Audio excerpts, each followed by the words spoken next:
Hold on for a second. What's up, YouTube family? I would like you guys to make sure you like and subscribe to our video. It would help us get into the algorithms so we can be seen and bring more engaging content to you guys. So like I said, like and subscribe to our YouTube channel. Appreciate you.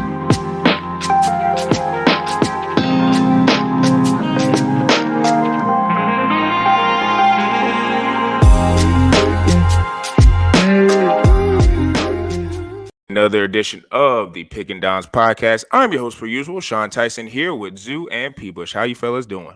I'm doing well, man. 2 days away, boys, from when we're filming this. First game on Thursday. There's no better feeling. The weather started to get a little nicer. You know, that fall weather, man. It's just putting you in football mindset, man. I'm excited. Yeah, it's crazy. It's already September. That's so shocking to me. September, summer is, I believe, officially over. It was 59 degrees this morning in New York City. So summer is over. Nice. Summer is over and football season is here. And I can't wait for Thursday. Right now, I'm trying to get my work done. So then Thursday night, I could be don't have to do anything. And watching the whole. I don't want to be working and watching. I want to be watching and eating and drinking. That's what I want. You want to be sunk in the couch right there. Dude, seriously. I've been on, and it's my host was Lamar. Oh, beautiful. Yeah. Hey, we can never deny that the NFL knows what they're doing when it comes to marketing, man. Oh, and they know how to absolutely. open up a season. And they even added that new Friday game too, man. This is ridiculous. For sure. Was it Brazil, I think, is where they're at? Yeah, Brazil? that's Packers-Eagles. Yep. Yeah. What was it saying they can't wear green, but then the Packers are going down there with green? So it's just like, I mean, well, I guess they're not. I guess they're not we'll see if scared. they make it back. I mean, I'd be fine if the NFC North is only 3 teams, man. Better for the Bears. For sure. That definitely would make your pathway to the playoffs a little bit easier. But speaking of the NFL, like I said, it is week 1 coming up. We got the Ravens versus the Chiefs in week 1. But I kind of wanted to ask the guys, what are some of the marquee matchups you're looking for the overall week 1 slate? And P-Bush, go ahead and start us off. Man, we got some good games here. I mean, you just mentioned Ravens, Chiefs, Jets, Niners, Rams, Lions. But I'm focusing on a nice little young quarterback matchup in a rising division, and that is the Texans and the Colts, man. I'm very interested to see more so. I know there's maybe some more marquee games, you know, like Jets, Niners, I think is either Sunday night or Monday Night Football. But that Texans-Colts game is going to tell us a lot about both of these teams and kind of their trajectory going forward. I mean, CJ Stroud, we know what he did last year. Zoo, we've been talking about how loaded that offense is with the newcomers of Diggs, Joe Mixon. I think they brought in Daniil Hunter from the Vikings to play opposite of Will Anderson there on the opposite edge. And I think, you know, they get Tank Dell back fully healthy finally after not only breaking his leg, but then he gets shot in the leg as well, and he appears to be totally fine. And very interestingly, they're putting him as the full-time slot receiver, which is actually where he has played his best with CJ Stroud and even in his college days. So very interested on the Texans side to see if CJ Stroud is not going to have a bit of a Cam Newton sophomore slump, which he actually did go through himself and then became an MVP, right? So, you know, it doesn't mean that he's going to have a bad career, but we talked about him being a bit overvalued in fantasy too, just needing to see what needs to be done. And then you go over on the Colts side, man, and Anthony Richardson really only played 3 games last year, and he's being drafted like he's Jalen Hurts, you know? Yep. I mean, maybe, you know, not the same, but pretty much – you know, not same draft position, I should say, but they're being marketed as pretty much the same type of player. I really want to see how he meshes with Pittman. And also, he didn't play with Jonathan Taylor last year. So we really got to see how this rush attack is going to be able to fit both of their needs in touches as well as touchdowns, because we know what Jonathan Taylor cannot do, and that's be a huge aspect in the passing attack. So I'm very interested to see how Anthony Richardson comes out after being out pretty much all of last year. And I just think this is probably one of the best rising divisions in the league, definitely in the AFC. You know, we kind of know what the AFC West looks like. We are getting an idea of what the AFC East looks like. AFC North is what it is. But this AFC South, and add in the Jaguars there too, could become very interesting. And this matchup might have playoff implications if Anthony Richardson ends up and CJ Stroud live up to their expectations for this year. When you were talking about rising star QBs, I thought you were going to say Caleb Williams. Come on, man. I ain't putting Will Levis in that conversation. Come on. Not yet. Not yet. Okay. I'm pretty hyped to see Caleb's showcase. My dad's going to the game. He just found out today. Oh, what? My dad's going to the game. Oh, wow. Yeah, I said you get to see his debut. That's pretty cool. The debut of Caleb Williams. But for me, I'm going chalk, man. Ravens and Chiefs, man. This game is just elite. It's just elite everywhere. You got MVP and Lamar Jackson. You got the best player in the world in Mahomes. You got this budding rivalry where the Chiefs kind of own the Ravens. That they do. Like, they kind of obviously playoffs. Obviously, they set them home, and the regular seasons.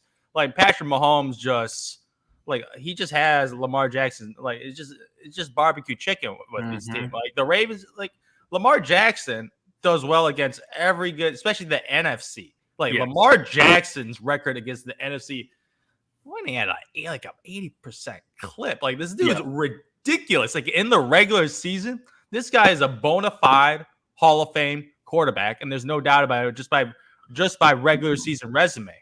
Yep. But you're talking about the playoffs. But right now it's the regular season. That's why I'm okay. Ravens and Chiefs are the first game showcase. This is the game I'm most excited for. I'm excited to see the new additions on the Chiefs because last year's Chiefs offense, it was not the best. It was kind of bad. The defense carried. Yeah, the defense carried was more of Mahomes was a game manager. Mahomes is a game manager. Like, it is what it is. There's a reason he didn't win MVP last year because he was just managing the game with the defense carrying the load. But now you got Xavier Worthy, a rookie. You got Rashee Rice coming into his second year. They brought back Juju Smith-Schuster. You got Marquise Brown, who's still injured right now. But they revamped that wide receiving core and be like, okay, Mahomes, we need you to be the Mahomes, the MVP year. And I feel like Mahomes is going to have a little more fun this year. Even though the regular season last year, they got the championship. They got the Super Bowl. But I think the play style, I think Mahomes wants it all. He wants his play style along with winning. Like, he want to be the reason his team winning championships. Yeah. So I feel like in this regular season, they're going to want to show a message with these new weapons. I'm especially excited to see Xavier Worthy, see if this guy's the real deal because they say he's one of the fastest dudes in the draft combine.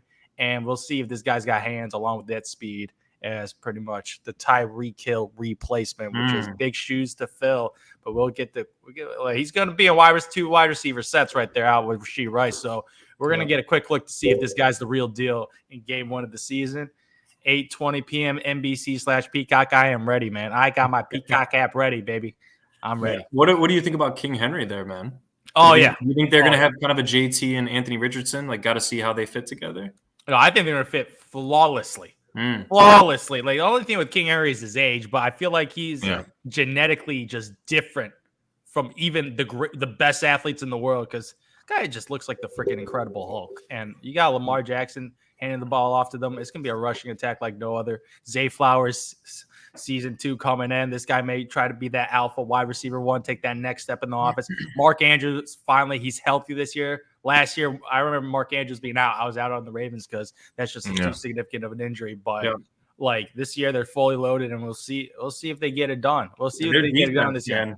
Their defensive identity's been there pretty much in the entire history. Like Ravens, just their culture is defense. So I'm not too worried about the defense, but offensively, I want to see if they can get it done against a team that's been drastically improving defense in the Kansas City Chiefs. So they're going for a 3-peat. Ravens going for their first one. I think I know what the result's going to be, but I'm ready for the showcase. For sure. That's why it's the Thursday night game. For sure. That's the league knows that storyline. Once Lamar lost in the championship game, it's like you kind of just knew that was going to be the game because you kind of always know, like, especially how certain games end in the season before. It's like, okay, this is probably going to be the headline game as long as they got a star quarterback for the next season. Right. So I'm definitely looking into that one. But for me, I mentioned it a little bit earlier before about the Brazil game. I'm really interested just from an NFC perspective between the Packers and the Eagles. There's a lot of little storylines that, I mean, if you're a diehard Eagles fan or a diehard Packers fan, you probably already know about, but I don't know if the media is really talking about. I really want to see the relationship between Jalen Hurts, Kellen Moore, and Nick Sirianni. Like, I want to see that whole meshing of personalities. Like, we know, Sirianni has kind of been described as kind of a hothead and just the job may be a little bit too big for him. But Kellen Moore, I'm very high on. I like him a lot. I think he's a really talented offensive coordinator. And I think with Jalen and the amount of weapons that he has, not including that they just added Jahan Dotson, that's just another piece that he can put on the chessboard. to give Jalen a chance to throw for a lot of yards and a lot of touchdowns. So I'm really wanting to see how that marriage works. On the other side, I mean, I think we're all interested to see what I guess you would say, starting wise, sophomore performance of Jordan Love will be. Like, I know we trust his head coach. Josh Jacobs is there. I really like their back though behind him, Marshawn Lord. If he gets healthy, I think he might be. If you're a fantasy guy, you should be looking into him. But I like their pieces. I mean, I won't say they have a dominant receiver one, but they have a lot of guys. Like I was telling Zero, I was telling P-Bush pause before in the receiver preview. I mean, I'm out on Christian Watson. Like, I got to see something before I put any type of share. I can't even trust him in a flex right now, but I'm hearing the offseason hype again with him. It's like he's healthy, he's running routes. It's just like you're hearing all this stuff. So, like, if he's another added dimension, then you got him, Dotavius Wicks, Jaden Reed. I mean, apparently they got 2 tight ends. So it's like it just seems like they got a lot of not like superstars, but they got a lot of guys who can make plays for Jordan Love. So I wonder, I really want to see if he establishes like a relationship with the receiver one. Maybe it's a tight end, maybe it's a receiver, maybe it's a back out of the field or back out of the running back out of the backfield. But I'm interested to see like what he ends up really doing, because I do think this game is going to set a tone for either team, whoever wins, of like, okay, people may not be looking at us as like serious Super Bowl, NFC championship type contenders, but this could springboard you into like, okay, like for me, for instance, if I think the Packers win and Jordan looks really good, there could be a possibility that now we're saying, okay, they're a deep team, because just like kind of the Ravens, the Packers defense, it ain't the Ravens, but they always usually have a lot of guys on that side of the ball every year. And it's like, they're weird. And like, everybody always used to knock, I guess, Aaron Rodgers when they were like, well, he never drafted a first round receiver for Aaron. Like, they never did that. But it's like, the reason why they didn't, because they always was drafting a stud defensive guy. So I kind of feel like that team has a lot of potential. I like Matt LaFleur. I think he's a great coach. And I just want to see if they end up winning that game, what the narrative will be around, because it's not like they'll be going against slouches on the other side of the ball with the Eagles defense. So that's one of the things I'm looking for in that game. And I think the last thing I had written down, Saquon Barkley. Now, I know DeAndre Swift had like a reemergence last year and played really well, at least fantasy-wise. He was really good. I do want to see Saquon in a role where not maybe like Swift, but he just brings his value back up, because there were rumors about like Saquon. I don't know, like maybe he's definitely not Ezekiel Elliott, but he's kind of on the downside. He's not what he once was, and a lot of that's because he was their only offense in New York. So he got probably ran into the ground. But I'm interested to see with Jalen Hurts, who's a better quarterback and better receiving options, and just maybe a better overall offensive philosophy, will he find a second life? Because I'm going to be honest, if he has a season anywhere close to DeAndre Swift, the Eagles are going to be dangerous, because, like I said, I'm just high on the OC, and I think he's going to be able to use these guys separately. So it's just a lot of different little small storylines. I mean, Josh Jacobs, maybe he can revive his career in Green Bay, but, I'm not betting on that. But, yeah, I think that's for the NFC's sake. If one of these teams give if one of them, now I wouldn't say blowout, but like wins comfortably, you'll start to see a couple people like, oh, why can't they make it to the championship game, or why can't they make a run in the NFC? So I'm interested in those two teams for sure. And Sean, it's the NFL once again entering a new geographical market, man. Entering into South America. They did Mexico. They've done Europe. The next one, Zoo, will be in Asia, man. They're gonna bring it over there next, man. Man, and the NFL is sending a message, because they're saying these two NFC teams, we believe that these are going to be the elite teams in NFC, because they're showcasing to the world right now. This is sending a message, because obviously Jordan Love's still question marks. They're like, okay, the Packers, we believe in this team, and obviously the Eagles made it to the Super Bowl a couple years ago, and last year they had a disastrous ending, but like, okay, they brought the team back, made some acquisitions, tried to address their issues. We believe this team is going to be another elite team. So this is the NFL saying, watch out for these two NFC teams, because obviously the AFC teams, Ravens, Chiefs, obviously these teams have been dominant for the last couple of years, but the up-and-coming NFC teams that the leagues are saying, watch out for these guys. Yeah. So I'm excited. Like the NFL, man, like I know fantasy is a big part of my excitement for the NFL, because I don't necessarily have like a hardcore team I follow. But man, it's just now with I think that the amount of quarterbacks, especially like you said, with Caleb Williams and Jane Daniels, just those top two, like those guys, how good they were in college, and seeing they're going to franchises who desperately needs quarterback play. It's like if both can actually revive those situations, this is going to make everything more interesting down the road. So, like I said, kudos to the NFL. They might be. I don't know when they're negotiating their next deal, but oh Jesus, that thing's gonna be looking nice if Caleb and Jaden actually really do rise tides and rise those franchises, and now you just have all these elite quarterbacks in the league, and then it's like, oh, we're coming back to the renegotiating table. It's like I don't even know. You know what? This is maybe this isn't a perfect analogy, but we've talked about how the NBA has become much more even. Over the past couple of years with kind of the Steph Curry, LeBron, KD aging, right? We might be entering that little territory. I mean, I know Patrick Mahomes is Patrick Mahomes and all that, but if these young quarterbacks continue to rise, Zoo, I think there is going to be more competition across the league, and it might not be the Chiefs Invitational for many more years to come. I'm not saying you didn't convince me yet. I'll give you on the NFC. NFC, I think is wide open. I agree. But the AFC. Oh man, I seen the script, man. I've seen the script. Oh, you hooked up? You got hooked up with Roger Goodell? Oh, come on, dude. Come on. I will share with you. I don't know which account online. It was on the Instagram account. It was one of those Bleacher Report, whatever type pages.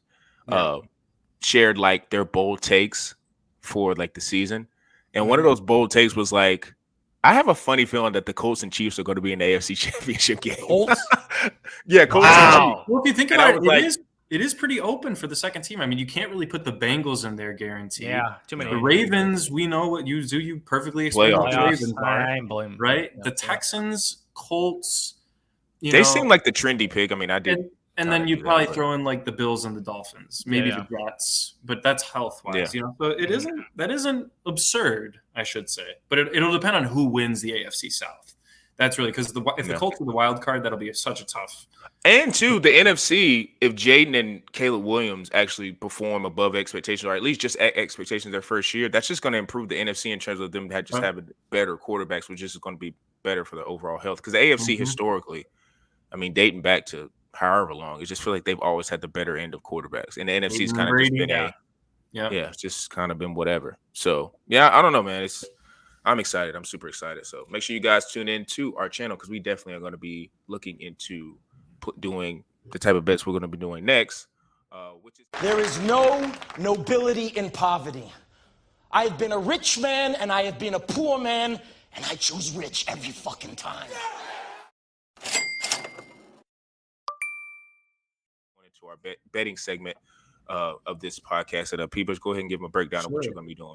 Yeah, so many of you guys know I absolutely suck at the sports book, as you saw with my track record last year. I will own that through and through. I picked a tough segment to be doing on a week-to-week basis, but I've been playing daily fantasy sports on DraftKings only for football for probably about 5 or 6 years now. And any of our listeners, you guys are probably familiar with it, but for anyone that isn't, you start with a lineup.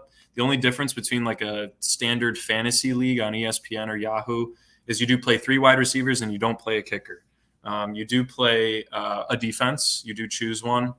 And you start with $50K in salary, right? So what I'm going to kind of be doing every week is a very popular philosophy is to get, obviously, some people do it in fantasy too, but, get that quarterback and positional weapons stack, right? There's only a few guys that you can truly at quarterback play what they call naked, right? The Josh Allens, maybe an Anthony Richardson kind of player. Mm-hmm. Justin Fields has been one of those guys in years past, probably not this year.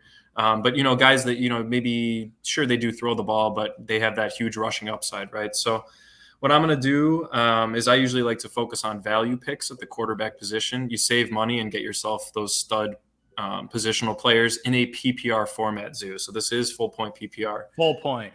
So, this week, and the pricing changes on a week-to-week basis for any familiar players, right? So just for perspective, Josh Allen is in the Sunday slate only. So the slates are the noon games and the 3:15 games Central Time.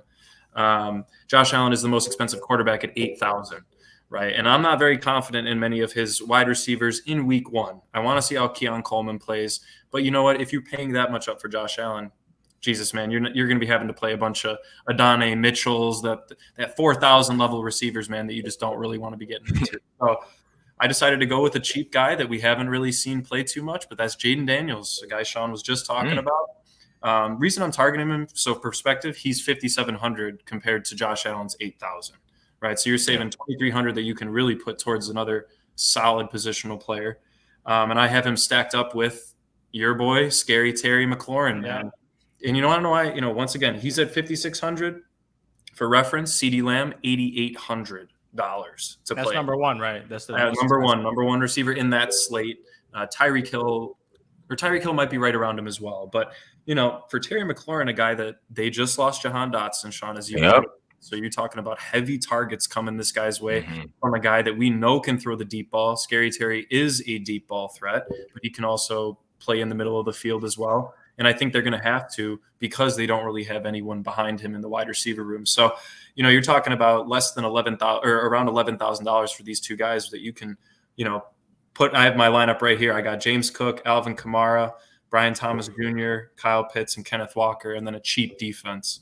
But the one position I forgot to add was one of the wide receivers. So my other philosophy is you obviously always play a player on the opposite team of your stack because you're pretty much buying into that game as a whole and saying, hey, Commanders are playing Tampa Bay.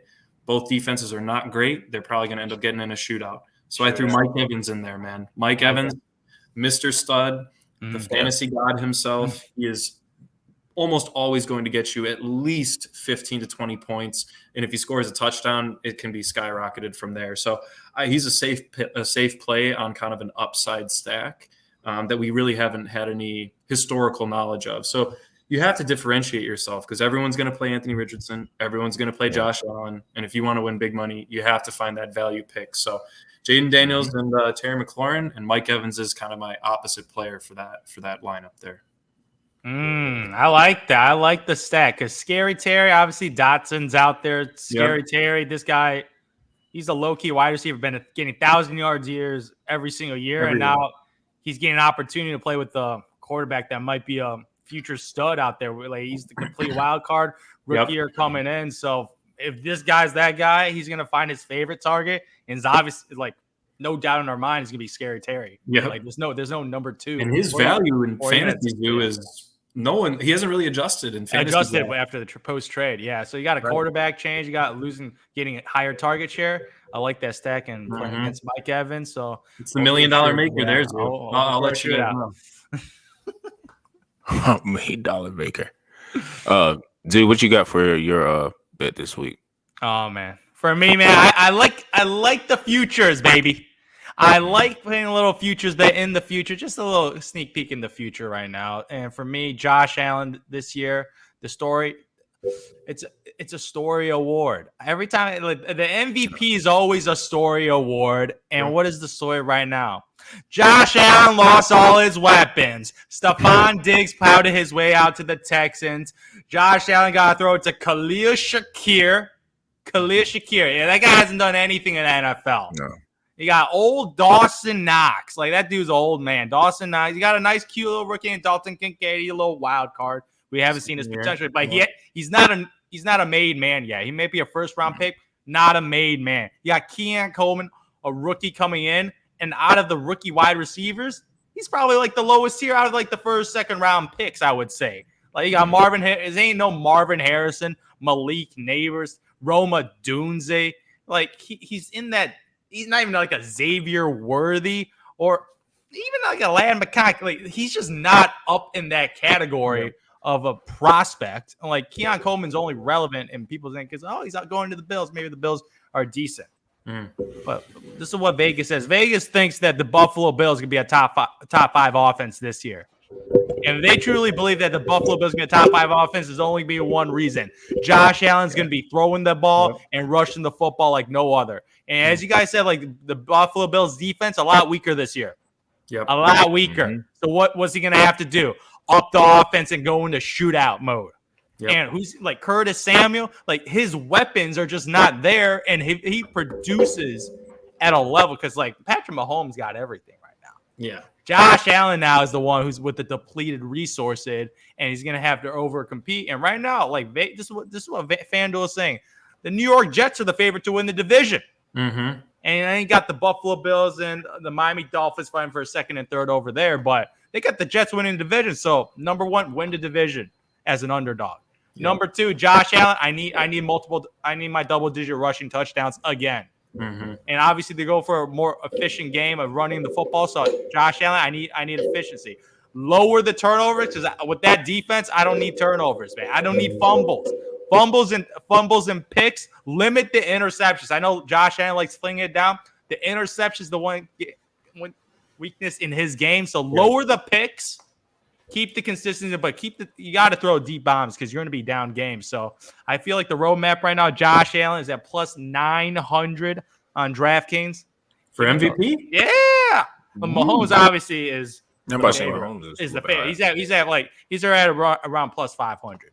Okay. So Josh Allen at plus 900, and I have him in the same tier. I was like, okay, I can see Mahomes. I can see Josh Allen getting it done. So for me, Josh Allen as MVP this year, the story is right there for him to get it done. It is a storybook, and maybe it's addition by subtraction with Stephon Diggs leaving because he doesn't feel the pressure to force feed a receiver and making the offense, if coach, be a little more creative. You could argue, Zoo, that was Mahomes when he lost Tyreek Hill. Mm-hmm. They had to kind of come up with good schemes. Now, obviously, they got the Xavier Worthy now, right, to kind of fill that in. But wait, is there anyone in between Mahomes and Josh Allen in those? He is number two because they got Joe Burrow's 3. Where I'm like, okay, this wrist injury, I'm out. I don't see it. And they got Jalen Hurts, CJ. So obviously all quarterbacks, obviously. Yeah, of course. Like Jordan Love, Lamar Jackson, Brock Purdy's a little. I'm like, he got 0%. Just back Caleb Williams. I will say this. I will say before I get into my my money line pick. I would, depending on, and I just talked about this guy with the last with them playing in Brazil. I would throw a little cash on Jordan Love. Just like a couple MVP? Dollars. He's plus 1,400, yeah.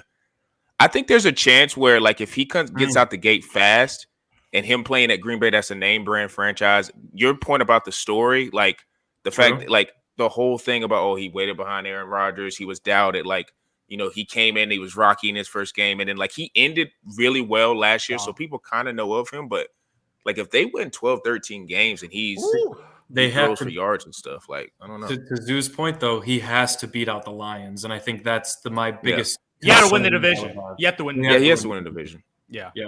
He has to win the division. But I mean, I just think, like I said before, in that division, like Caleb's a rookie, and he's obviously has the highest ceiling, but he's still a rookie. Like, I think the guy who has the highest way to go in that division is Jordan. Like, if they all get to their apex, I think Jordan can be play higher at a higher level than Jared Goff.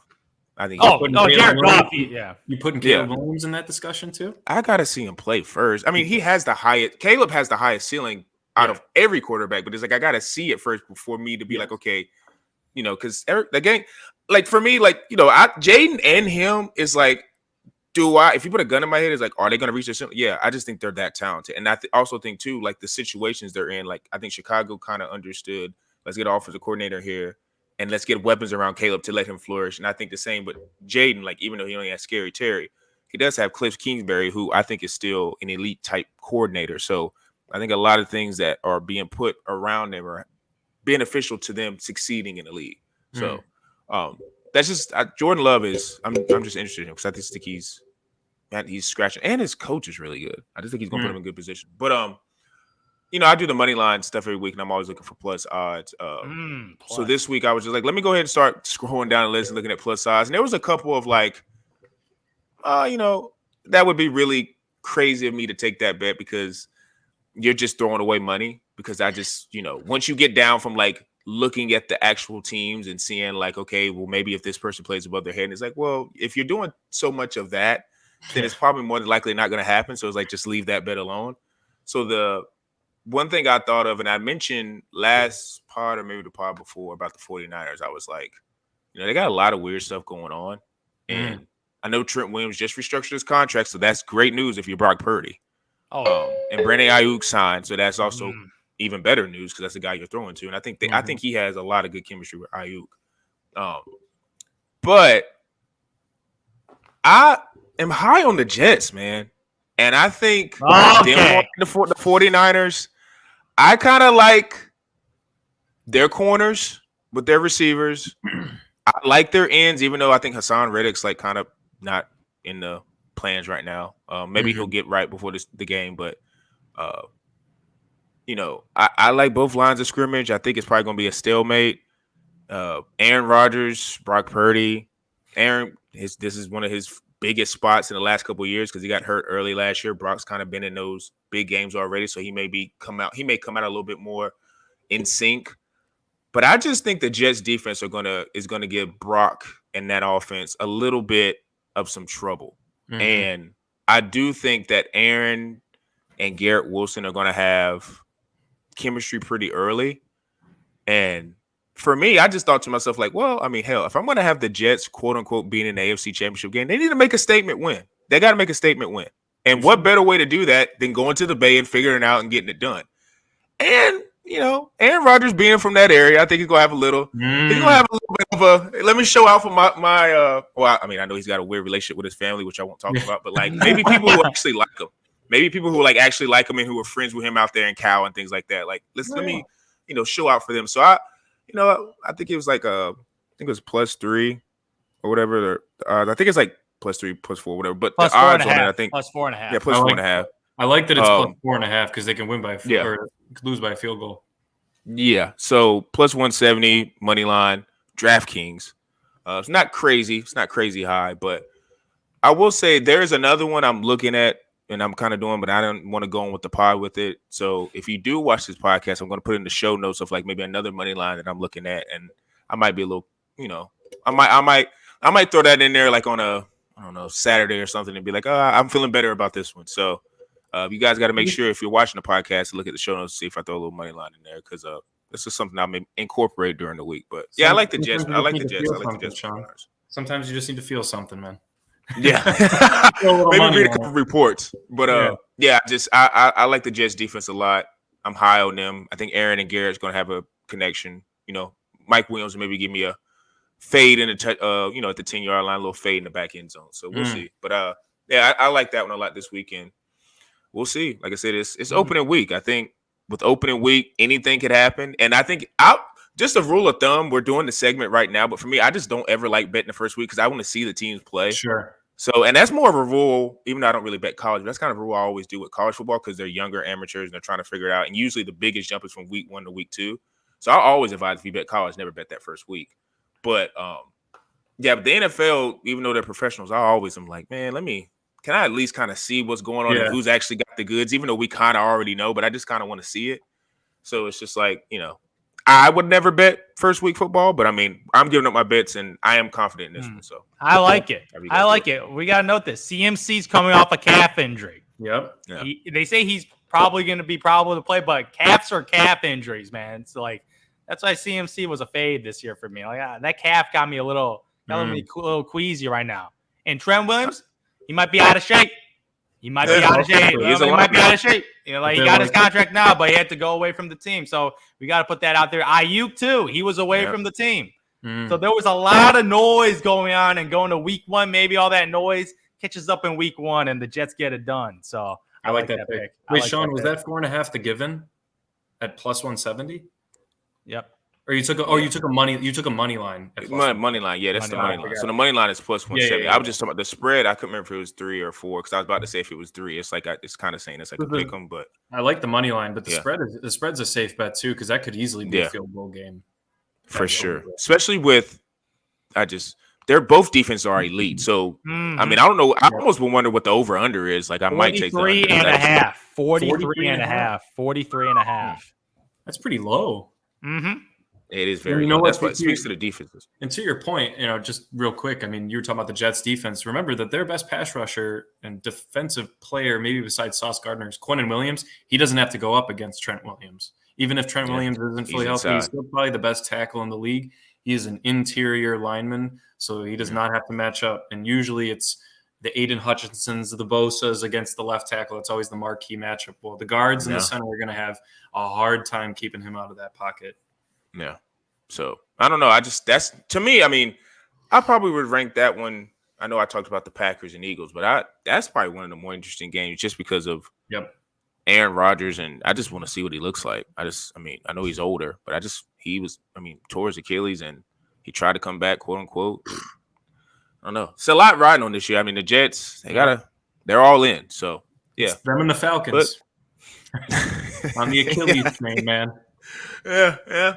Good old Kirk. I saw a little stat about Kirk as we go out. I think he averaged like 19, 20 points in fantasy. Yeah, for like a stretch last year or something like that. First 7 games, he was like QB2. Yeah, I don't know. He's interesting. I definitely in my 14 team. I was trying to get him on my bench, but whatever. It all worked out. But make sure you guys tune into this segment. We'll be doing this every week when it comes to NFL season. And like I said, I'll be trying to get this out at least this week before the Thursday night game. So you guys, if you're trying to place bets or trying to look at different types of things, you can have it for your feed. Make sure you follow us on Apple, Spotify, YouTube, Quantron Knows, Instagram, TikTok, Tyson Talks _. Plenty of content, college football. Just put a post up there about week 1. NFL's coming up, so you know there's going to be a lot of posts and overreactions with that. So make sure you tune into that. Give us a 5-star rating. And for me, Zoo, and P. Bush, we are out.